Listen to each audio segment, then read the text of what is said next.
Prayer ಹಾಲಿಗೆ ಹೋದ್ರು, prayer ಆಯಿತು, ಮಧ್ಯಾಹ್ನದ ಬೈಠಕ್ ಮುಗಿಯಿತು, ಸಂಜೆ ಮತ್ತೆ ಪ್ರವಚನ ಮುಗಿಸಿ ಡೇರೆಗೆ ಬಂದ್ರು ಯಥಾ ಪ್ರಕಾರ. ಆಗ ಒಬ್ಬ ಕೇಳ್ತಾನೆ ಇನ್ನೊಬ್ಬನ ಹತ್ರ, ನೀನ್ ಎಂತ ಮಾಡಿದೆ ಬೆಳಿಗ್ಗೆ? ನಮ್ಮ ಧರ್ಮ ಎಂತದು? ಯಾವ ಬಗೆಯಿಂದ ಬೆಳೀತಾ ಇದ್ದೇವೆ ನಾವು? ಆ ಹುಡುಗಿಯನ್ನು ನೀನು ಅಪ್ಪಿ ಹಿಡಿದು ಆಚೆ ಇಟ್ಟಿಯಲ್ಲ, ಸನ್ಯಾಸ ಧರ್ಮಕ್ಕೆ ಹೇಳಿದ್ದು ಕೇಳಿದ. ನಮಗೂ ಹೌದು ಕಾಣುತ್ತೆ, ಕೇಳಿದ್ದು ಸರಿ ಅಂತ. ಈ ಉತ್ತರ ಕೊಟ್ಟ ಏನು ಗೊತ್ತು? ನಾನು ಬೆಳಿಗ್ಗೆ ಹೋಗುವಾಗ ಹುಡುಗಿಯನ್ನು ಎತ್ತಿ ಆಚೆ ಇಟ್ಟಾಯ್ತು, ನೀನು ಆ ಹುಡುಗಿಯನ್ನು ತಲೆಯಲ್ಲಿ ಸಂಜೆವರೆಗೆ ಹಾಕಿ ಹೊತ್ತುಕೊಂಡು ಬಂದದ್ದು, ಇದು ಸನ್ಯಾಸ ಧರ್ಮವೋ ಅಂತ ಕೇಳ್ತಾನೆ. ಎಲ್ಲಿ ಉಂಟು ಧರ್ಮ ನಮ್ಮದು? ವೈರಾಗ್ಯದ ಪಾಠ ಇರುವುದು ಇಲ್ಲಿ, ಕೈಯಲ್ಲಿ ಅಲ್ಲ.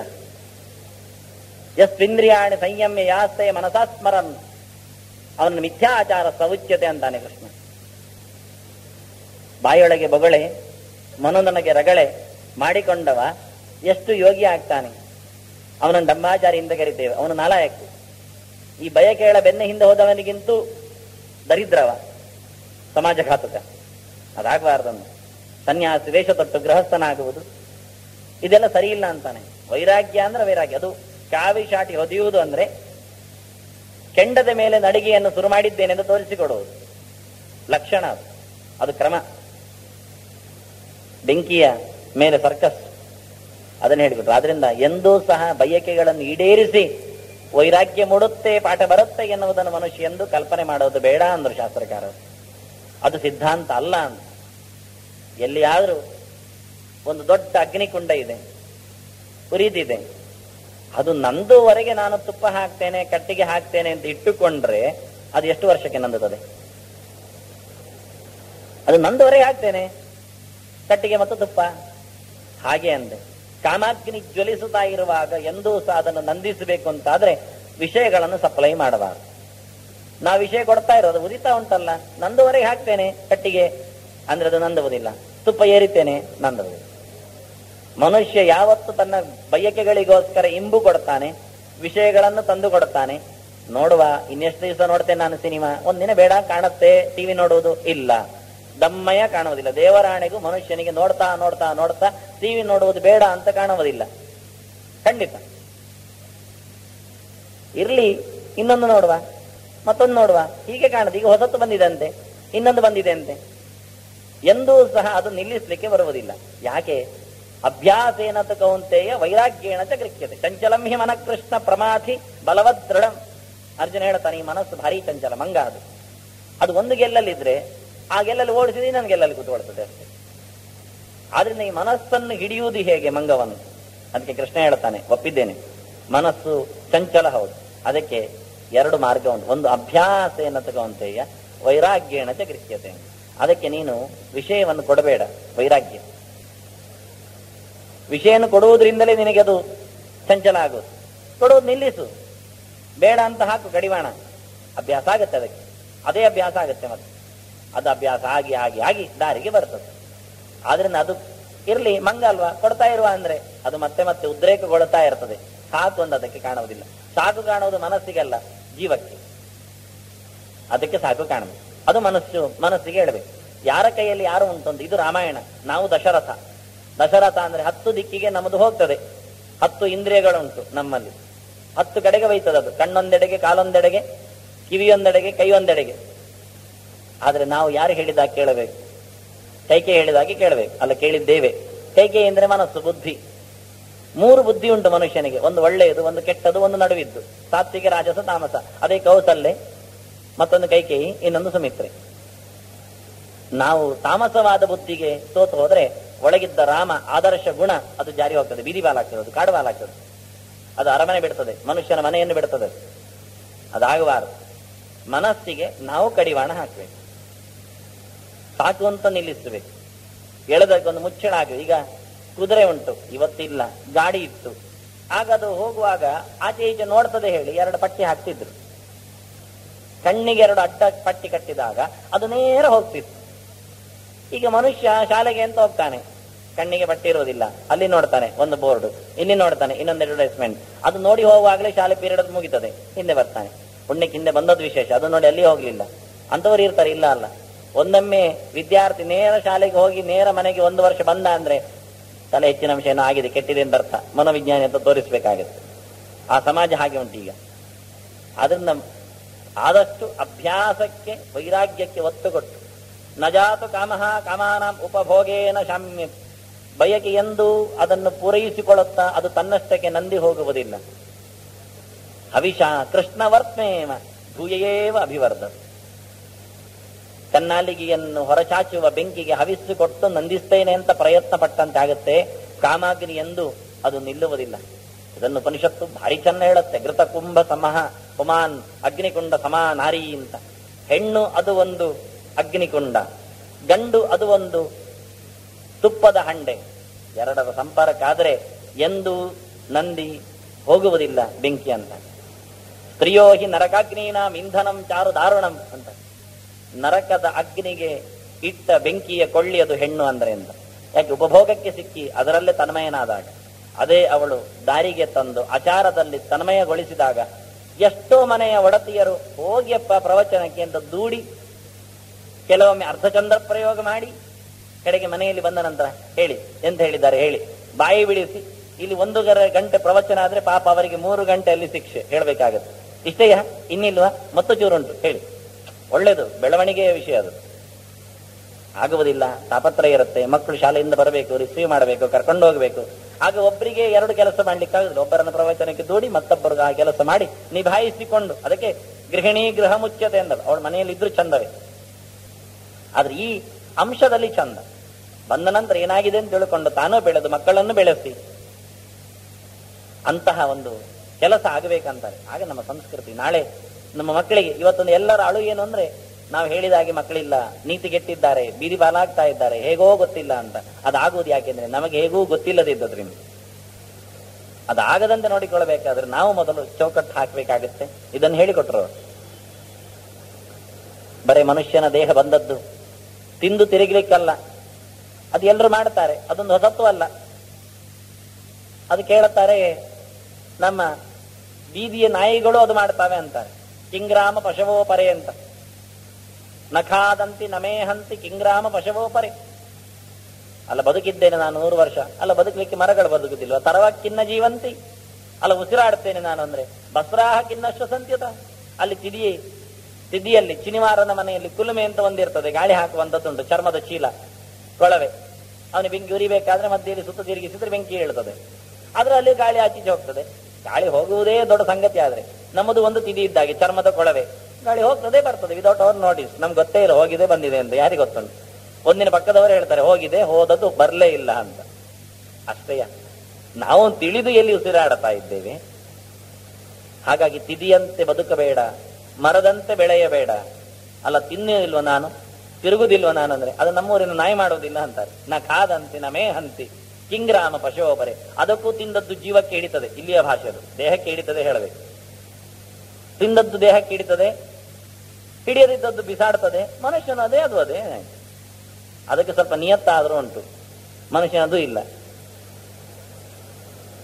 ಅದು ಯಾರದ್ದು ಕಿತ್ತು ತಿನ್ನುವುದಿಲ್ಲ, ಕದ್ದು ತಿನ್ನುವುದಿಲ್ಲ. ಎಲ್ಲಿಯಾದ್ರೂ ಬೇಕರಿಗೆ ನಾಯಿ ಪ್ರವೇಶ ಮಾಡಿತ್ತು ಅಂತ ಎಲ್ಲಿಯಾದ್ರೂ ಪೇಪರಲ್ಲಿ ಬರುತ್ತಾ? ಜೈಲಿಗೆ ಕರ್ಕೊಂಡೋದದ್ದು ಇಲ್ಲ. ಆದ್ರೆ ತಿಳಿದ ಮನುಷ್ಯನೇ ಮಾಡ್ತಾನೆ ನಾಯಿಗಿಂತ ಕಡೆ. ಅದಕ್ಕೆ ಹೇಳ್ತಾರೆ ಇದಲ್ಲ ಬದುಕು. ಮನುಷ್ಯ ಇಷ್ಟರಲ್ಲಿ ಅಲ್ಲ. ಬ್ರಾಹ್ಮಣಸ್ಯದು ದೇಹೋಯಂ ಕ್ಷುದ್ರ ಕಾಮಾಯ ನೆಶ್ಯತೆ ನ ಕಾಮಾರ್ಥಾಯ ಜಾಯತೆ ಕೃಚ್ರಾಯ ತಪಸೇ ಚೇಹ ಪ್ರೇತ್ಯ ಅನಂತ ಸುಖಾಯ ಚ. ಚಿಂತನಶೀಲನ ಈ ದೇಹ ನಿಜವಾಗಿ ಇರುವಂಥದ್ದು ತಲೆ ಖರ್ಚಿಗೋಸ್ಕರ ಮಾತ್ರ, ಹೊಟ್ಟೆ ತುಂಬಿಸ್ಲಿಕ್ಕಲ್ಲ, ದುಡ್ಡು ಮಾಡಿಕೊಂಡು ಕಿಸೆ ತುಂಬಿಸ್ಲಿಕ್ಕೂ ಅಲ್ಲ. ನ ಕಾಮಾರ್ಥಾಯ ಜಾಯತೆ, ಕಾಮಕ್ಕೆ ಅರ್ಥಕ್ಕೆ ಬಲಿಯಾಗಬೇಡ. ಇದು ಮೋಕ್ಷ ಧರ್ಮ ಅಂದ್ರೆ ಹಾಗೆ. ನಮಗೆಷ್ಟು ವೈರಾಗ್ಯದ ಪಾಠ ಕೊಡುತ್ತೆ ಅಂದ್ರೆ ಬಹಳ ಸುಂದರ. ಆದ್ರೆ ಅದು ರಿಲೆವೆಂಟ್ ಆದ್ರೂ ಜನಕ್ಕೆ ಅರ್ಥ ಆಗುವುದಿಲ್ಲ, ಅದು ಕಷ್ಟ. ಏನ್ ಮಾಡೋದು? ಸಾವಿರ ಮುಖದಲ್ಲಿ ಭೀಷ್ಮರು ಹೊರಟವರು ಹೊರಡಿಸ್ತಾ ಹೇಳ್ತಾರೆ, ನಮಗೂ ಉಂಟಪ್ಪ ಜ್ಞಾನ ಭಕ್ತಿ ವೈರಾಗ್ಯ, ಆದ್ರೆ ಜಾಗ ಬದಲಾಯಿಸಿದೆ ಅಷ್ಟೇ. ನಮಗೂ ಜ್ಞಾನ ಇದೆ, ಜನರಲ್ ನಾಲೆಜ್ ಅಂತಾರೆ. ಊರಿನ ಎಲ್ಲ ವಿಷಯ ನಮಗೆ ಗೊತ್ತು, ಅವ್ರಿಗೆ ಗೊತ್ತಿಲ್ಲ ನಮಗೆ ಗೊತ್ತುಂಟು. ಎಷ್ಟು ಕಷ್ಟ ನೋಡಿ. ಯಾರೋ ಒಬ್ರು ರಾಜ ಅಭಿಮಾನಿಗಳು ಕಾಲೇಜು ಹುಡುಗರು ಒಟ್ಟಾರೆ ಕೈಯ ಮೇಲೆ ಗ್ಲಾಸ್ ಪೀಸಿನಲ್ಲಿ ರಾಜ್ ಅಂತ ಬರೆದು ಮೆರವಣಿಗೆ ಮಾಡಿದ್ರಂತೆ ಕೂತ್ಕೊಂಡು. ರಕ್ತ ಇಳಿತಾ ಉಂಟು. ಅವನಿಗೇನು ಗೊತ್ತಾಗ್ಲಿಲ್ಲ. ಅದು ಗೊತ್ತಾದ್ರೆ ಏನ್ ಮಾಡೋದಿಲ್ಲ. ಭಗವಂತನೇ ಆಗಲ್ಲ. ನಾನು ಭಗವಂತನ ಭಕ್ತ ಅನ್ನ ನೀವು ಚಕ್ರಶಂಖ ಹಾಕೊಂಡು ತಿರುಗಿದ್ರೆ ದೇವರಿಗೂ ಗೊತ್ತಾಗ್ತದೆ. ಓಹೋ ನನ್ನ ಅಭಿಮಾನಿ ಇದ್ದಾನೆ, ನನ್ನ ಅನುಗ್ರಹ ಅಪೇಕ್ಷೆ ಇದ್ದಾನೆ, ಅವನಿಗೆ ಯಾವುದೇ ಕಾಯಿಲೆ ಬರದಂತೆ ನಾನು ನೋಡಿಕೊಳ್ಳುತ್ತೇನೆ ಅಂತ. ಪವಿತ್ರಂತೆ ವಿತತಂ ಬ್ರಹ್ಮಣಸ್ಪತೆ ಪ್ರಭುರ್ಗಾತ್ರಾಣಿ ಪರ್ಯೇಸಿ ವಿಶ್ವತಃ ಅತತ್ತ ತನೋರ್ನ ದಾಮೋ ಅಶ್ನತೆ ಶ್ರುತಾ ಸ ಇದ್ದುಹಂ ತತ್ಸಮಾಸತ ಅತತ್ತ ತನೋ. ಕಡೆಗೊಂದು ದಿನ ಇಡೀ ದೇಹವನ್ನು ಸುಡ್ಲಿಕ್ಕುಂಟು. ಈಗ ದೇವರ ಹೆಸರಿಗೋಸ್ಕರ ಅಂಕನಂ ಅಂತಾರೆ. ಅಂಕನಂ ಅಂದ್ರೆ ನಾವು ಯಾವುದಾದ್ರೂ ಒಂದು ಸಂಸ್ಥೆಯಲ್ಲಿ ಇರುವುದಾದ್ರೆ ಅಲ್ಲಿಯ ಬ್ಯಾಜ್ ಹಾಕಿಕೊಂಡು ಹೋಗ್ತೇವೆ, ಅಲ್ಲಿಯ ಕ್ರಮದಲ್ಲಿ ಬದುಕ್ತೇವೆ. ಶೋಕು ಪೋಷಾಕು ಎಲ್ಲ ಅಲ್ಲಿ ಹಾಗೆ ಇರ್ತದೆ, ಇಲ್ಲಿದ್ರೆ ಒಳಗೆ ಬಿಡುವುದಿಲ್ಲ. ಅಲ್ಲಿ ಇಡೀ ದಿನ ಒದ್ದಾಡುವ ಒಂದು ಸಂಸ್ಥೆಯಲ್ಲಿ ನಾವು ಅದಕ್ಕೆ ಡಿಪೆಂಡ್ ಆಗಿ ಹೇಗೆ ನಮ್ಮನ್ನು ಚಿತ್ರಿಸಿಕೊಳ್ಳುತ್ತೇವೆ. ಭಗವಂತನ ಮಕ್ಕಳಾಗಿ ನಾವು ನಿಂತವರು, ಭಗವಂತ ನನಗೆ ಒಂದಿನ ಕಡೆಯಲ್ಲಿ ಪೇಪರಲ್ಲಿ ಬರ್ತದೆ ವೈಕುಂಠವಾಸಿಗಳಾದ್ರು ಅಂತ. ಅದು ಆಗುವ ಮೊದಲು ಇವ ವೈಕುಂಠಕ್ಕೆ ಹೋಗ್ಬೇಕು ಅಂತ ಇಷ್ಟಪಟ್ಟಿದ್ರೆ ಅಲ್ವ, ಯಾರೋ ದೂಡಿದ್ದವನಂತ ಸತ್ನಂತರ ವೈಕುಂಠವಾಸಿಗಳಾದ್ರು ಅಂತ. ಅದಕ್ಕೆ ವೈಕುಂಠಕ್ಕೆ ಭಗವಂತನ ಲೋಕಕ್ಕೆ ನೀವು ಪಯಣ ಬೆಳೆಸಬೇಕು ಅಂತ ಆದ್ರೆ ನಾನಲ್ಲಿ ಹೋಗುವ ಅಂತ ಗೊತ್ತಾಗ್ಲಿಕ್ಕೆ ಒಳಗೆ ಬಿಡುವುದಿಲ್ಲ. ಅಲ್ಲಿ ಇದು ಎಲ್ಲಿ? ದ್ವಾರಕೆಯಲ್ಲಿತ್ತು. ದ್ವಾರಕೆಯಲ್ಲಿ ಕೃಷ್ಣ ಹೇಳುತ್ತಾನೆ, ಹರಿವಂಶದಲ್ಲಿ ಬರುತ್ತೆ ಈ ವಾಕ್ಯ, ಭಾರತದ್ದೇ ಕಿಲಭಾಗ ತುಂಡು. ನಾನಿಲ್ಲದಿದ್ದಾಗ ಇಲ್ಲಿ ಒಳಗೆ ಹೊರಗೆ ಯಾರು ಹೋಗಿ ಬರ್ತಾರೆ ಅಂತ ಗಮನವಿಟ್ಟು ನೋಡಿ, ಯಾರು ಅಂಕನ ಮಾಡಿಕೊಂಡಿದ್ದಾರೆ, ಚಕ್ರಾಂಕನ ಮಾಡಿಕೊಂಡಿದ್ದಾರೆ, ಅವರನ್ನು ಮಾತ್ರ ಒಳಗೆ ಬಿಡಿ ಅಂತ. ಬಹಳ ಚಂದ ಇದು. ಐತಿಹಾಸಿಕವಾಗಿ ದಾಖಲೆ ಇದ್ದ ಪ್ರಜಾಕೋಟಿಯಲ್ಲಿ ನಡೆದು ಬಂದ ಇದು ವಿಷಯ. ಇದರಿಂದ ಏನಾಗುತ್ತೆ ಅಂದ್ರೆ ಆಕ್ಯುಪಂಚರ್ ಇದ್ದಾಗೆ ಅದು. 1 ವರ್ಷಕ್ಕೊಮ್ಮೆ ನೀವು ಚಕ್ರ ಶಂಖ ಧಾರಣೆ ಮಾಡಿಕೊಂಡ್ರೆ, ಅಂತಹ ಒಂದು ದೀಕ್ಷೆಗೆ ಬಾಕ್ಯದಲ್ಲಿ ನೀವು ಬದಲಾಗಿದ್ರೆ ಆಂತರಿಕವಾದ ದೀಕ್ಷೆ ಮೂಡಿ ಯಾವತ್ತೂ ನೆನಪಾಗುತ್ತೆ. ಯಾರು ಮಾನಸಿಕವಾಗಿ ದೀಕ್ಷೆಯಲ್ಲಿ ಕೂತಿದ್ದಾರೋ ಅವರ ಮೇಲೆ ಅದು ಮಾಯುವುದೇ ಇಲ್ಲ, ಕಾಣುತ್ತೆ. ಶಂಖ ಚಕ್ರ ವರ್ಷಕ್ಕೆ ಹಾಕಿದ್ದು, ನಿತ್ಯಕ್ಕೆ ಬೇರೆ ಹಾಕಿ ಅಂತ. ಬಹಳ ಚಂದ, ಯಾವ ಕಾಯಿಲೆ ಬರುವುದಿಲ್ಲ. ಸತ್ಯ ಹೇಳುತ್ತೇನೆ ನಾನು. ಒಂದ್ಸರ್ತಿ ವರ್ಷದಲ್ಲಿ ಹಾಕಿಕೊಂಡರೆ ದೀಕ್ಷಾಪೂರ್ವಕ ಯೋಚನೆ ಬದ್ಧವಾಗಿ ಭಕ್ತಿಯಿಂದ ಹಾಕೊಂಡಾಗ ಇಡೀ ಅವನಿಗೆ ವರ್ಷದಲ್ಲಿ ಯಾವುದೇ ಹೊರಗಿನ ಕಾಯಿಲೆ ಬರುವುದಿಲ್ಲ. ದೈಹಿಕವಾಗಿ ಮನಸ್ಸವನ್ನು ಮಾಡಿಕೊಂಡದ್ದು, ಅದು ಹೇಳಲಿಕ್ಕೆ ಆಗುವುದಿಲ್ಲ. ಇದು ಕ್ರಮ, ಇದನ್ನು ತೋರಿಸಿಕೊಟ್ಟು. ಅದಕ್ಕೆ ಹೇಳ್ತಾನೆ ಇವನು, ನಿಜವಾಗಿ ಮನುಷ್ಯ ಚಿಂತಕ. ಈ ದೇಹ ಅದು ಸಾಧನೆಗೆ ಇರಬೇಕು. ತಿಂದುಕೊಂಡು ಹೊಟ್ಟೆ ಬೆಳೆಸಿ ಜಾಡ್ಯದ ಕೊಪ್ಪರಿಗೆಯಾಗಿ ದೇಶಕ್ಕೆ ಭಾರ, ಅನ್ನಕ್ಕೆ ಬಿದ್ದವ ಅನಿಸಿಕೊಳ್ಳದಿರಬೇಕು ಅಂದ್ರು. ಬ್ರಾಹ್ಮಣಸ್ಥಿತಿ ದೇಹೋಯಂ ನಕಾಮಾರ್ಥಾಯ ಜಾಯತೆ ಕೃಚ್ಛ್ರಾಯ ತಪಸೇ ಚೇಹ. ಕಷ್ಟಪಟ್ಟು ಇಲ್ಲಿ ದುಡಿಬೇಕದು. ಪ್ರೇತ್ಯ ಅನಂತ ಸುಖಾಯ. ಇಲ್ಲಿ ದುಃಖವನ್ನು ಅನುಭವಿಸಿದ್ರಿಂದ ಮುಂದಕ್ಕೆ ಹೆಚ್ಚು ಸುಖವನ್ನು ಉಣ್ಲಿಕ್ಕೆ ಉಂಟಂತೆ. ನಾವಿಲ್ಲಿ ಸುಖ ಆಗಬೇಕು ಅಂತ ಇಷ್ಟಪಟ್ಟರೆ ಆ ಸುಖಕ್ಕೋಸ್ಕರ 1000 ದಾರಿಯನ್ನು ಅವಲಂಬಿಸಿ ಕೆಟ್ಟದ್ದನ್ನು ಮಾಡಿಕೊಂಡು ಮುಂದೆ ದುಃಖವನ್ನು ಉಣ್ಣುತ್ತೇವೆ ಹೇರಳವಾಗಿ. ಬಡ್ಡಿ ಸಹಿತ ದೇವರು ಕೊಡ್ತಾರೆ, ಅದು ವಿಶೇಷ. ನಮ್ಮ ಸಂಸ್ಕೃತಿಯಲ್ಲಿ, ಇತಿಹಾಸದಲ್ಲಿ, ಭಾರತದಲ್ಲಿ ಬಡ್ಡಿ ವ್ಯವಹಾರ ಇಲ್ಲ ತಿಳ್ಕೊಳ್ಬೇಡಿ. ಸ್ಮೃತಿಕಾರರಂತೂ ಬಹಳಷ್ಟು ಹೇಳ್ತಾನೆ. ವ್ಯವಹಾರ ಅಧ್ಯಾಯ ಅಂತ ಒಂದಿದೆ, ಯಾಜ್ಞವಲ್ಕ ಸ್ಮೃತಿಯಲ್ಲಿ ಇದೆ. ಮನು ಹೇಳ್ತಾನೆ, ಭಾರಿ ಭಾರಿ ಹೇಳ್ತಾನೆ ಅವನು. ಅದೆಲ್ಲ ಬಿಡುವ ನಾವು, ಲೆಕ್ಕಾಚಾರದ್ದು ಬೇಡ. ದಾಯ ವಿಭಾಗ ಅಂತಲೇ ಒಂದುಂಟು, ಅದು ಬಿಟ್ಟರೆ ಮಹಾಭಾರತ ಹೇಳುತ್ತೆ. ಒಂದ್ಸರ್ತಿ ದ್ರೌಪದಿ ಮನಸಾರೆ ಕೃಷ್ಣನನ್ನು ಕರೆದು ಬಿಟ್ಲು.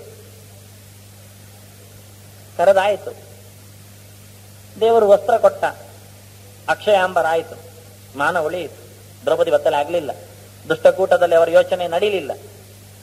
ಮತ್ತೆ ಸಂಧಾನಕ್ಕೆ ಕೃಷ್ಣ ಬಂದಾಗ ಉತ್ತರ ಕೊಡ್ತಾನೆ, ನಾನು ಇರ್ಲಿಲ್ಲ ಸಭೆಯಲ್ಲಿ, ದ್ರೌಪದಿ ನನ್ನನ್ನು ಕರೆದಿದ್ಲು.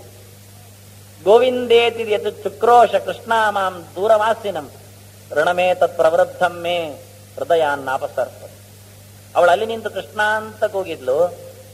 ಆ ರಭಸದಲ್ಲಿ ಕೂಗಿದ ಗೋವಿಂದ ನಾಮದ ಚಿಂತನೆಯ ಅದಕ್ಕೆ ಹಿಂದೆ ಕೊಡಬೇಕಾದ ನನ್ನಲ್ಲಿರತಕ್ಕಂತಹ ವಸ್ತು ಇನ್ನು ಮುಗಿಲಿಲ್ಲ ಅಂತ. ಋಣಂ ಏತದ್ ಪ್ರವೃದ್ಧಮ್ಮೆ, ಅವತ್ತು ಕರೆದದ್ದಕ್ಕೆ ನಾನು ಕೊಟ್ಟದ್ದು ಸಾಲದವಳಿಗೆ, ಅದು ಬಾಕಿ ಉಳಿದಿದೆ ನನ್ನಲ್ಲಿ.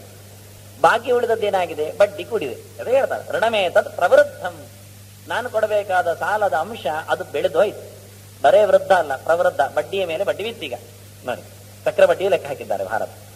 ಎಲ್ಲ ಶಬ್ದಗಳು ಬಹಳ ಚಂದವಾಗಿ ಬಂದಿದೆ. ಋಣಮೇ ತತ್ ಪ್ರವೃದ್ಧಮ್ಮೆ ಹೃದಯಾನ್ನಾಪಸರ್ಪತಿ. ಈಗ ಅದಕ್ಕೆ ಕೊಡ್ಲಿಕ್ಕೆ ಅವಕಾಶ ಸಿಕ್ಕಿದೆ, ಆದ್ರಿಂದ ಜೋಕೆ ಅಂತಾನೆ ಕೃಷ್ಣ. ಅವಳು ಕೂಗಿದ್ದಕ್ಕೆ ನಾನು ಇನ್ನು ಕೊಟ್ಟಾಗ್ಲಿಲ್ಲ, ಒಳಗೆ ಅದು ಬೆಟ್ಟದಷ್ಟು ದೊಡ್ಡದಾಗ್ಲಿಕ್ಕೆ ಹೋಗ್ತಾ ಇದೆ, ಅವಳಿಗೆ ನಾನು ನ್ಯಾಯ ಒದಗಿಸಬೇಕು, ನಿಮ್ಮ ರಾಜ್ಯ ಕೊಡುವ ವ್ಯವಸ್ಥೆ ಮಾಡಿಕೊಳ್ಳಿ ಅಂದ. ಇಲ್ಲಾದ್ರೆ ಆ ಬಡ್ಡಿ ವ್ಯವಹಾರ ಕೆಲಸ ನಾನು ನಡೆಸಿಕೊಡ್ಬೇಕು ಅಂದ. ನನ್ನ ಕೈಯಲ್ಲಿ ಉಂಟದು ಕೆಲಸ. ಅದರಿಂದ ಕೃಷ್ಣ ಸೂತ್ರಧಾರನಾಗಿ ಮುಂದೆ ಬರಬೇಕಾಗಿ ಬಾಕಿ ಇಟ್ಟುಕೊಂಡದ್ರಿಂದ ಇದನ್ನು ಹೇಳಿಕೊಂಡಿದ್ದ. ಹಾಗಾಗಿ ಈ ದೇಹ ಸುಖ ಪಡ್ಲಿಕ್ಕೋಸ್ಕರ ಹೊರಟು ದುಃಖದ ಭಾರದಲ್ಲಿ ಜೋತು ಕಡೆಗೆ ಬಡ್ಡಿಯ ಮೇಲಿನ ಬಡ್ಡಿಯ ದುಃಖದ ರಾಶಿಯಿಂದಾಗಿ ಕಷ್ಟ ಕೋಟಲೆಗೆ ಅದು ಬೀಳಬಾರದು.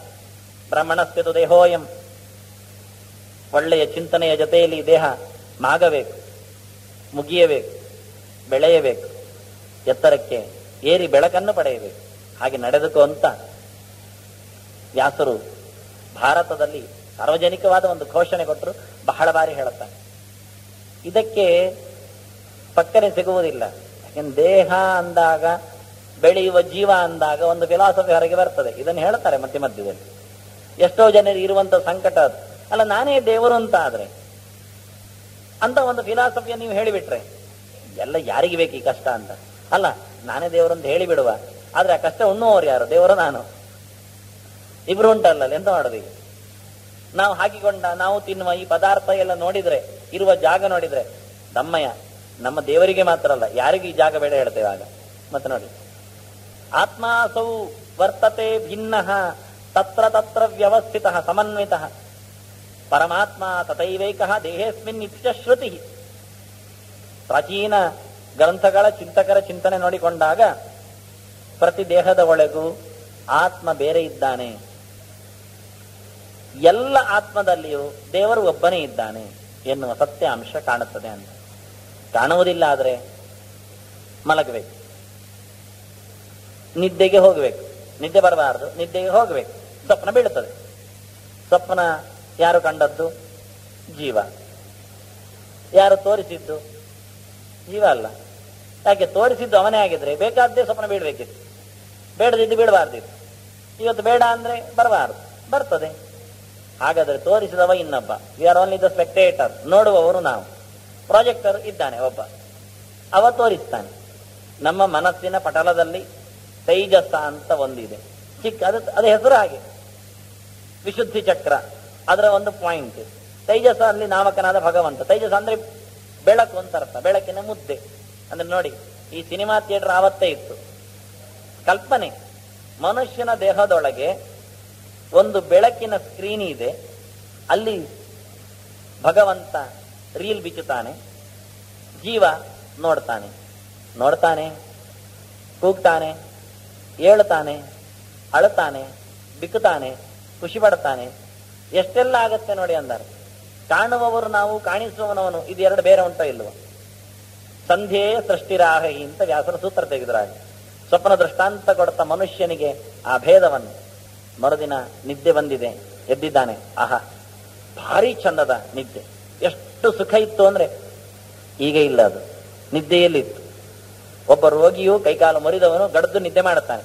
ಮರುದಿನ ಹೇಳ್ತಾನೆ, ಭಾರಿ ಚಂದನೆ ನಿದ್ದೆ ಬಂತು ಅಂತ. ಅಂದ್ರೆ ಏನಾಯ್ತು? ಪ್ರಾಜ್ಞಂ ಯದಾ ಲಿಂಗತಿ, ಭಗವಂತನನ್ನು ತೆಕ್ಕೆಯಲ್ಲಿ ಇಟ್ಟುಕೊಂಡಾಗ ಜೀವನನ ಪೇಳ್ಕೊಳ್ತಾನೆ ಭಗವಂತ. ಅದು ಆನಂದ. ಎಚ್ಚರದಲ್ಲಿ ಇಲ್ಲ. ಎಚ್ಚರದಲ್ಲಿ ಬರೀ ಇಷ್ಟೇ ಆನಂದ ಆಗಿದೆ ಅಂತ ಅನುಭವ ಇಲ್ಲ. ಆಗಿದೆ, ನಿನ್ನೆ ಭಾರಿ ಚಂದ ನಿದ್ದೆ ಬಂದಿದೆ, ಸುಖ ಆಗಿತ್ತು ಅಷ್ಟೆ. ಎಚ್ಚರದಲ್ಲಿ ಯಾವತ್ತು ಈ ಸುಖದ ಅನುಭೂತಿ ಬರುತ್ತೆ, ಅದೇ ಮೋಕ್ಷ. ನಮಗೆ ನಿದ್ದೆಯಲ್ಲಿ ಬಂದದ್ದು ಅಲ್ಲ, ನಿದ್ದೆಯಲ್ಲಿ ಬಂದದ್ದು ನಮಗೆ ಬೆಳಿಗ್ಗೆ ಗೊತ್ತಾದದ್ದು. ನಿದ್ದೆ ಆಗ್ತಾ ಇರೋ ಗೊತ್ತಾಗ್ಲಿಲ್ಲ. ಯಾರು ನಿದ್ದೆ ಮಾಡದೆ ನಿದ್ದೆಯಂತಹ ಸುಖವನ್ನು ಪಡಿತಾ ಇರ್ತಾನೆ ಅವನನ್ನೇ ಸಮಾಧಿಸ್ಥ ಅಂತ ಕರೀತಾರೆ. ಅದು ಧ್ಯಾನಿಗೆ ಆಗತ್ತೆ ಸ್ವಲ್ಪ ಮಟ್ಟಿನಲ್ಲಿ. ಅವನು ಶೇಕ ಆಗ್ತಾನೆ, ಚಲನ ಆಗ್ತಾನೆ, ಹೇಳುತ್ತಾನೆ. ಆದ್ರೆ ಮೋಕ್ಷದಲ್ಲಿ ಅಂತಹ ಪರಿಸ್ಥಿತಿ ಇಲ್ಲ. ಯಾಕೆ? ಅವನಿಗೂ ಹೊರಗಿನ ಒಂದು ಬಾಂಡೇಜ್, ಒಂದು ದೇಹ ಇದೆ. ಆದ್ರೆ ಮೋಕ್ಷದಲ್ಲಿ ಅದು ಇಲ್ಲ. ಬಾಕ್ಯವಾದ ರಕ್ತ ಮಾಂಸದಿಂದ ತುಂಬಿದ ಈ ದೇಹ ಇಲ್ಲ. ತಿನ್ನುವ, ಕಾರುವ ಈ ಒಂದು ಜಡವಾದ ವಸ್ತು ಇಲ್ಲ. ಇದನ್ನು ಹೇಳಿಕೊಟ್ಟು. ಅದರಿಂದ ಪರಮಾತ್ಮ ಎಲ್ಲೆಡೆ ತುಂಬಿದ್ದಾನೆ. ನಾವೆಲ್ಲ ಪ್ರೀತಿಸುವುದು ದೇವರನ್ನೇ. ನೀನು ಯಾರೋ ಕೇಳಿದ್ರು, ಭಕ್ತಿಯ ಉದ್ರೇಕ ಹೆಚ್ಚಾಗುವಂತೆ ಮಾತಿರಲಿ ಅಂತ. ನಾನು ಏನ್ ಹೇಳುತ್ತೀನೋ, ಎಲ್ಲಿಂದ ಬರುತ್ತೋ, ಒಟ್ಟಾರೆ ಭಾರತದ ಒಳಗೆ ಪ್ರವೇಶ ಮಾಡಿದ್ರೆ ನನಗಂತೂ ತುಂಬಾ ಇಷ್ಟ, ಹೊರಗೆ ಬರಬಾರದು ಅಂತ. ಅದು ಕೆಲವೊಮ್ಮೆ ಮಡುಗಟ್ಟಿದ ಜ್ಞಾನಕ್ಕೋಸ್ಕರ ನಮ್ಮನ್ನು ಹಾತೊರೆಯುತ್ತೆ. ನಾವು ಪ್ರೀತಿಸುವುದು ಯಾರನ್ನು ಇಟ್ಟುಕೊಳ್ಳಿ. ನಿನ್ನೆ ಪ್ರೀತಿಯ ವ್ಯಾಖ್ಯೆ ಕೊಟ್ಟೆ ಬಹಳ ದೊಡ್ಡದಾಗಿ. ಭಕ್ತಿ ಇಂದ್ರೆ ಎಲ್ಲಿ ಸಿಗುತ್ತೆ ಅಂತ ಶಾಪಿನ ವಿಲಾಸವನ್ನು ಕೊಟ್ಟಿದ್ದೆ ನಿಮಗೆ. ಅದು ಎಂಥದು? ನಾವು ಮಾಡುವುದೆಲ್ಲ ಪ್ರೀತಿ ದೇವರನ್ನೇ, ಸತ್ಯ ಹೇಳುವುದಾದ್ರೆ. ಆದರೆ ನಾವು ಗೊತ್ತಿಲ್ಲ ಅದು. ಅಲ್ಲ, ನಾನು ಹೆಂಡತಿಯನ್ನು ಪ್ರೀತಿಸುವುದಿಲ್ವಾ? ಪ್ರೀತಿಸ್ತೀರಿ. ಯಾಕೆ ಹೆಂಡತಿಯನ್ನು ಪ್ರೀತಿಸ್ತೀರಿ? ನವಾರೆ ಜಾಯಾಯೈ ಕಾಮಾಯ ಜಾಯ ಪ್ರಿಯಾ ಭವತಿ ಆತ್ಮಸ್ತು ಕಾಮಾಯ ಜಾಯ ಪ್ರಿಯಾ ಭವತಿ. ಹೆಂಡತಿಯನ್ನು ಪ್ರೀತಿಸಿದ್ದು ಹೌದು, ಆದರೆ ಹೆಂಡತಿಗೋಸ್ಕರ ಪ್ರೀತಿಸಿದ್ದು ಅಲ್ಲ. ಅದು ಸತ್ಯ ವಿಷಯ. ಯಾಕೆ ಅಂದ್ರೆ ಹೆಂಡತಿ ನನಗೆ ಬೇಕು ಬೇಕಾದ್ದನ್ನು ಮಾಡಿ ಹಾಕ್ತಾಳೆ, ಪ್ರೀತಿಸುತ್ತಾಳೆ ಎನ್ನುವ ದೃಷ್ಟಿಯಿಂದ ನಾವು ನಮ್ಮನ್ನೇ ಹೆಚ್ಚು ಪ್ರೀತಿಸಿಕೊಂಡದ್ದು. ನಮಗೆ ಬೇಕಾದ್ದನ್ನು ಅವಳು ಕೊಡ್ತಾಳೆ, ಆದ್ರಿಂದ ಅವಳು ಬೇಕು. ಯಾರು ಬೇಕು? ಮೊದಲು ನಾನು ಚೆನ್ನಾಗಿರಬೇಕು, ನನಗೆ ಬೇಕುಗಳನ್ನು ಕೊಡ್ಲಿಕ್ಕೆ ಅವಳು ಬೇಕು, ಹಾಗಾಗಿ ಅವಳು ಬೇಕು. ನೋಡಿ ಎಷ್ಟು ದೂರ ಹೋಯ್ತು. ನಮಾರೇ ಜಾಯಾಯೈ ಕಾಮಾಯ ಜಾಯ ಪ್ರಿಯಾ ಭವತಿ ಆತ್ಮನಸ್ತು ಕಾಮಾಯ ಜಾಯ ಪ್ರಿಯಾ ಭವತಿ. ತನಗೆ ತಾನು ಬೇಕು ಎನ್ನುವ ದೃಷ್ಟಿಯಿಂದಲೇ ಹೆಂಡತಿಯನ್ನು ಪ್ರೀತಿ ಮಾಡಿದ, ನಾಟಕ ಮಾಡಿದ, ಅದಾಗಿರಬಹುದು. ಆದ್ರೆ ಹೆಂಡತಿಯಾದ್ರೂ ಪ್ರೀತಿ ಮಾಡಿದ್ದು ಗಂಡನನ್ನು ಪ್ರೀತಿಸಬೇಕು ಅಂತಲೇ ಅಲ್ವಾ? ಅಂದ್ರೆ ಅದು ಅಲ್ಲ ಅಂತದೆ ಉಪನಿಷತ್ತು. ನಮಾರೇ ಪತ್ಯುಕ್ಕಾಮಾಯ ಪತಿಪ್ರಿಯೋ ಭವತಿ ಆತ್ಮನಸ್ತು ಕಾಮಾಯ ಪತಿಪ್ರಿಯೋ ಭವತಿ. ಗಂಡನನ್ನು ಹೆಂಡತಿ ಪ್ರೀತಿಸ್ತಾಳೆ, ಪ್ರೀತಿಯ ನಾಟಕ ಮಾಡ್ತಾಳೆ. ಯಾಕೆ ಅಂದ್ರೆ ಅವರು ಬೇಕಾದನ್ನು ತಂದು ಕೊಡ್ತಾರೆ, ನನ್ನನ್ನು ಚೆನ್ನಾಗಿ ನೋಡ್ಕೊಳ್ತಾರೆ, ರಾಣಿ ಅಂತ ಕೂಗ್ತಾರೆ, ಆಯ್ತಲ್ಲ ಇಷ್ಟು. ಹೆಂಡತಿಗೂ ಗಂಡ ಬೇಕು. ಯಾಕೆ? ಅವನು ಬೇಕಾದ್ದನ್ನು ತಂದು ಕೊಡ್ತಾ ಇರಬೇಕು. ಇಲ್ಲ ಆದ್ರೆ ಅದೇ ಗಂಡನಿಗೆ ಬೈತಾಳೆ ಅವಳು. ಆದ್ರೆ ಗಂಡನಿಗೆ ಹೆಂಡತಿ ಪ್ರೀತಿ, ಹೆಂಡತಿಗೆ ಗಂಡನ ಪ್ರೀತಿ, ಎರಡು ಅವರವರ ಪ್ರೀತಿಗೋಸ್ಕರ. ನಾನು ಚೆನ್ನಾಗಿರ್ಬೇಕು, ಚಂದದ ಸೀರೆ ಸುತ್ತಿ ಚಂದದ ಆಭರಣ ಹಾಕಿ ನಾನು ಮೆರೆಯಬೇಕು, ಅದಕ್ಕೋಸ್ಕರ ಗಂಡನಿರಬೇಕು ತಂದು ಕೊಡ್ಲಿಕ್ಕೆ. ಆಗ ಗಂಡನನ್ನು ಪ್ರೀತಿಸಬೇಕು. ಅದಿರ್ಲಿ, ನಾವಿಬ್ರು ಸೇರಿ ಮಕ್ಕಳನ್ನಂತ ಪ್ರೀತಿಸ್ತೇವಲ್ವ. ನವಾರೇ ಪುತ್ರಾಣಾಂ ಕಾಮಾಯ ಪುತ್ರಾಹ ಪ್ರಿಯಾಹ ಭವಂತಿ ಆತ್ಮನಸ್ತು ಕಾಮಾಯ ಪುತ್ರಾಹ ಪ್ರಿಯಾಹ ಭವಂತಿ. ಮಕ್ಕಳು ಪ್ರಿಯರಾದದ್ದು ಯಾವಾಗ ಅಂದ್ರೆ ಅದು ತನಗೆ ಆ ಮಕ್ಕಳು ಒಳ್ಳೆಯವರಾಗಿರಬೇಕು ಅಂದಾಗ ಮಾತ್ರ. ನಾಳೆ ಈ ಮಕ್ಕಳು ಸಂಪಾದನೆ ಮಾಡಿ ನಮ್ಮನ್ನು ಚೆನ್ನಾಗಿ ನೋಡಿಕೊಳ್ಳುತ್ತಾರೆ ಎನ್ನುವ ದೃಷ್ಟಿಯಿಂದ, ಅಂದ್ರೆ ನಮ್ಮನ್ನು ಚೆನ್ನಾಗಿ ನೋಡಿಕೊಳ್ಳುತ್ತಾರೆ, ಅದಕ್ಕೋಸ್ಕರ ಇವತ್ತು ಮಕ್ಕಳನ್ನು ಪ್ರೀತಿಸಿದಾಗೆ ನಾಟಕ ಮಾಡ್ತಾರೆ. ಅದೇ ಇವತ್ತು ಮಕ್ಕಳು ಹೇಳಿಬಿಟ್ರೆ, ಅಪ್ಪ ನಾಳೆ ನಿನ್ನನ್ನು ನೋಡುವುದಿಲ್ಲ ಅಂದ್ರೆ ಹೋಗ ಈಗ ಅಂತಾರೆ. ಮಕ್ಕಳನ್ನು ಪ್ರೀತಿಸಿದ್ದು ಯಾಕೆಂದ್ರೆ ನಾಳೆಗೆ ನಮಗೆ ಜನ ಬೇಕು ಅಂತ. ಎಲ್ಲರೂ ಸೇರಿ ದುಡ್ಡನ್ನಂತೂ ಪ್ರೀತಿಸ್ತಾರೆ. ಅದು ಅಲ್ಲ ಅಂತದೆ. ನವಾರೇ ವಿತ್ತಸ್ಯ ಕಾಮಾಯ ವಿತ್ತಂ ಪ್ರಿಯಂ ಭವತಿ ಆತ್ಮನಸ್ತು ಕಾಮಾಯ ವಿತ್ತಂ ಪ್ರಿಯಂ ಭವತಿ. ಒಂದೊಮ್ಮೆ ದುಡ್ಡನ್ನೇ ಪ್ರೀತಿಸಿದ್ರೆ ಮನುಷ್ಯ ಖಾಲಿ ಆದ್ರೂ ಯಾಕೆ ಮಾಡ್ತಾನೆ? ಖರ್ಚು ಮಾಡ್ತಾನೆ. ನೋಡಿ, ಪ್ರೀತಿಸಿದ್ರೆ ಅದನ್ನು ಖಾಲಿ ಮಾಡ್ಲಿಕ್ಕಿಲ್ಲ. ಹೆಂಡತಿಯನ್ನು ಪ್ರೀತಿಸಿದ್ರೆ ಯಾರಾದ್ರೂ ಖರ್ಚು ಮಾಡ್ತಾರ? ಪೆಟ್ಟಿಗೆಯಲ್ಲಿ ಇಟ್ಕೊಳ್ತಿದ್ರು. ಅಂದ್ರೆ ಏನಾಯ್ತು? ದುಡ್ಡನ್ನು ಪ್ರೀತಿಸಿದ್ದು ದುಡ್ಡಿನಿಂದಾಗಿ ನನಗೆ ಬೇಕಾದ್ದನ್ನು ಹೊರಗಿಂದ ತರ್ತೇನೆ ಅಂತ. ಅಂದ್ರೆ ತನಗೆ ಬೇಕಾದ್ದಕ್ಕೋಸ್ಕರ ದುಡ್ಡು, ಇಷ್ಟೇ ಅಲ್ಲ. ಎಲ್ಲರನ್ನು ಪ್ರೀತಿಸುದು. ಕೆಲವರು ಆಸ್ತಿ ಪಾಸ್ತಿವಂತರಾಗ್ತಾರೆ, ಜಮೀನ್ದಾರರಾಗ್ತಾರೆ. ನವಾರೇ ಲೋಕಸ್ಯ ಕಾಮಾಯ ಲೋಕ ಪ್ರಿಯ ಭವಂತಿ ಆತ್ಮನಸ್ತು ಕಾಮಾಯ. ನಾನು ಒಬ್ಬ ದೊಡ್ಡ ಲ್ಯಾಂಡ್ ಲಾರ್ಡ್ ಅನಿಸಿಕೊಳ್ಳಬೇಕಂತ ಅವನಿಗೆ ಆಸೆ, ಅದಕ್ಕೋಸ್ಕರ ಜಾಗವನ್ನು ಪ್ರೀತಿಸಿದಾಗಿ ಮಾಡಿದ. ನವಾರೇ ಸರ್ವಸ್ಯ ಕಾಮಾಯ ಸರ್ವಂ ಪ್ರಿಯಂ ಭವತಿ ಆತ್ಮನಸ್ತು ಕಾಮಾಯ ಸರ್ವಂ ಪ್ರಿಯಂ ಭವತಿ. ಎಲ್ಲರೂ ಎಲ್ಲದನ್ನೂ ಪ್ರೀತಿಸುವುದು ಯಾಕೆ ಅಂದ್ರೆ ಅವರು ಅವರನ್ನು ಹೆಚ್ಚು ಪ್ರೀತಿಸುವುದರಿಂದ. Man is self centred. ಅದಕ್ಕೆ ಹೇಳಿ ನಾವು ಬೊಗಳೆ ಹೇಳಿಕೊಳ್ಳುತ್ತೇವೆ ಮನುಷ್ಯ ಸಂಘ ಜೀವಿ ಅಂತ. ಅಲ್ಲ, ಒಂದ್ ದಿವಸ ಸಂಘವನ್ನೇ ನುಂಗಿ ಬದುಕುವ ಜೀವಿ. ಯಾಕೆ? ತನಗೋಸ್ಕರ. ಅದೊಂದು ವಿಜ್ಞಾನಿಗಳು ಪ್ರಯೋಗ ಮಾಡಿದ್ದೊಂದು ಕಥೆಯೇ ಇತ್ತು. ಮನುಷ್ಯನಲ್ಲಿ ಮಾಡಿ ನೋಡ್ಲಿಲ್ಲ ಅವರು, ಆದ್ರೆ ವೇದಾಂತಕಾರರು ಮನುಷ್ಯನಲ್ಲಿ ಮಾಡಿ ಹೇಳಿದ್ದಾರೆ. ಆತ್ಮಾನಂ ಸತತಂ ರಕ್ಷೆ ದಾರೈರಪಿ ಧನೈರಪಿ ಅಂತ. ತನ್ನನ್ನು ಚೆನ್ನಾಗಿ ನೋಡಿಕೊಳ್ಳಬೇಕು.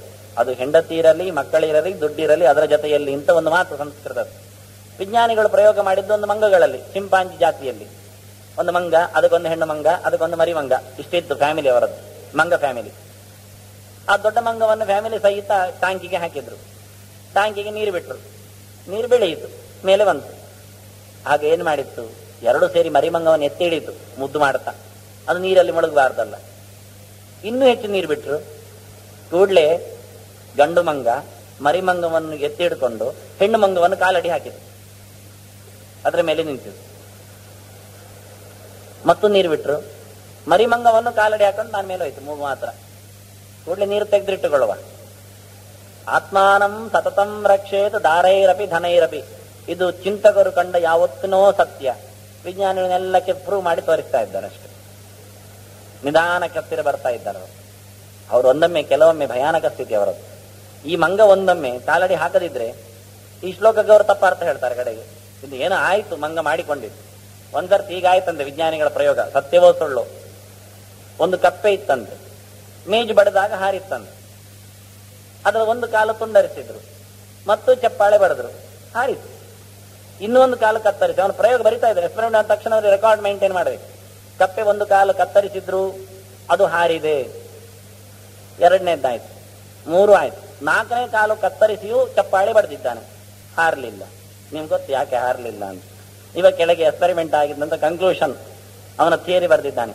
ಕಪ್ಪೆಗೆ 4 ಕಾಲು ಕತ್ತರಿಸಿದ್ರೆ ಕಿವಿ ಕೇಳುವುದಿಲ್ಲ, ಅದು ಹಾರಲಿಲ್ಲ.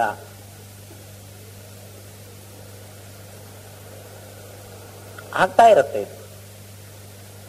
ಸತ್ಯ ಯಾವತ್ತು ಅದು ಇದ್ದದ್ದು, ಅದು ಹೊಳೆಯುವುದು, ಶೋಧನೆಗೆ ಸಿಗುವುದು, ಮಾಡುವುದಲ್ಲ. ಸಂಶೋಧನೆಯಿಂದ ಸತ್ಯವನ್ನು ನಾವು ಹೊಸತು ಸೃಷ್ಟಿ ಮಾಡುವುದಿಲ್ಲ, ಅದು ಪ್ರೂವ್ ಆಗುವುದು ಮಾತ್ರ. ಇದು ಕ್ರಮ. ಹಾಗಾಗಿ ಎಲ್ಲ ವಿಜ್ಞಾನಿಗಳು ಕೈ ಹಾಕಿದ ತಕ್ಷಣ ಅವರು ಹೇಳಿದ ತೀರ್ಮಾನಕ್ಕೆ ನಮ್ಮ ಶಾಸ್ತ್ರ ಎಳಿಬೇಕು ಅಂತಲ್ಲ. ಶಾಸ್ತ್ರದಲ್ಲಿ ಇದ್ದದ್ದನ್ನು ಅವರು ತಡವಾಗಿ ಕಾಣುತ್ತಾರೆ, ಕಂಡದ್ದನ್ನು ನಿರ್ವ್ಯಾಜವಾಗಿ ಹೇಳಿಬಿಡ್ತಾರೆ. ಹಾಗೆ ಮನುಷ್ಯ ಎಲ್ಲಿದ್ದಾನೆ ಅಂತ ಕೇಳಿದ್ರೆ ತನ್ನನ್ನು ತಾನು ಹೆಚ್ಚು ಪ್ರೀತಿ ಮಾಡುತ್ತಾ ಇದ್ದಾನೆ. ಅಂದ್ರೆ ಎಂಥದ್ದು ಉಪನಿಷತ್ತು ಹೇಳುವುದು ಮನುಷ್ಯ ಧರ್ಮ ಅಲ್ಲ, ಮನುಷ್ಯನ ಎತ್ತರಕ್ಕೆ ಇರುವ ಸವಲತ್ತು ಹೇಳುತ್ತೆ. ಆದ್ರಿಂದ ಅದು ಹೇಳ್ತದೆ ಏನು ಗೊತ್ತು, ನಿನ್ನನ್ನು ನೀನು ಪ್ರೀತಿ ಮಾಡಿದ್ದಲ್ವಾ, ನಿನ್ನನ್ನು ನೀನು ಯಾಕೆ ಪ್ರೀತಿ ಮಾಡ್ತೀಯಾ ಕೇಳ್ತಾರೆ. ಒಳಗೆ ನಿಂತ ಭಗವಂತನನ್ನು ಪ್ರೀತಿಸ್ಲಿಕ್ಕೆ ಹೋಗಿ ಹಾಗೆ ಮಾಡಿದೆ.